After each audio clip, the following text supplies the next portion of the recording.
Hi Matt, how are you? Hey, I'm great. How are you? I'm doing great.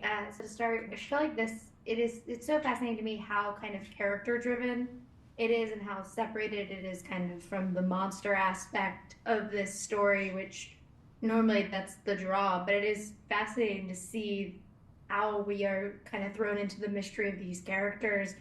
And so for you, what was it about that aspect specifically that drew you to this specific story and Monarch as a whole? I love Godzilla and have since I was a kiddo. Watching the original movie with my dad is one of my favorite memories of when I was little. But the thing that really drew me into this specific project was the script that Matt Fraction and Chris Black had created for the first episode.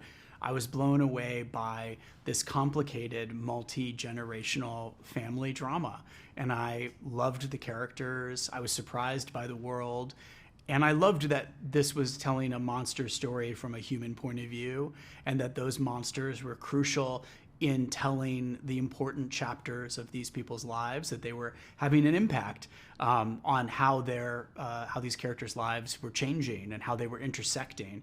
And that's what they've done over the whole season. And I think it's a miracle to create characters that are super compelling and that can draw your attention away from a giant monster in the background and to be just as interesting. Yeah.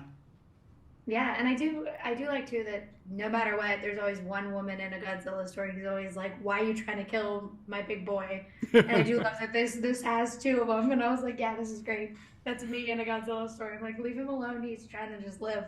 Right. But it's so fascinating too. Like I love Leland, like Lee Shaw's character because I think the series does such a good job of switching back and forth on how we feel about him.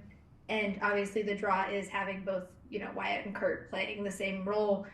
And for you, how was that to get to, see this character grow throughout the series, but specifically, have the fun of watching a father and son in real life playing this one role that everyone's going to come and kind of watch how they dive into it?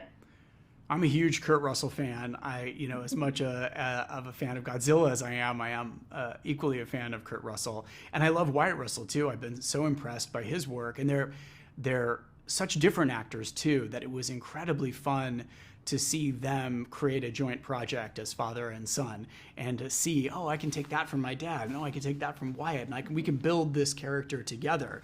And I think they'd been offered father son stuff before, which makes sense because they bear a striking similarity to each other, but they hadn't been offered a chance to create the same character. And so I think that was Mm-hmm. special for them, super special for me. Fun to sit at the monitor directing a scene with Wyatt and to have Kurt there kind of studying what Wyatt's doing and saying, oh, I can do that, or oh, I see how he's walking, or and have meetings with both of them about clothes that only one of them would wear because they were building the same character and we wanted there to be consistency there. Yeah, and it's fun to kind of, watch the charm come up in Wyatt's performance that we know that Kurt has later on. So it rules to watch that kind of open up. But thank you so much for talking with me today. I really appreciate it. And I love this show a lot. I'm so excited for people to get to see it and unpack it all. Yeah, oh, well, thank you so much for the time. I appreciate it. So thank you. Thanks. Have a good one. Bye. You too.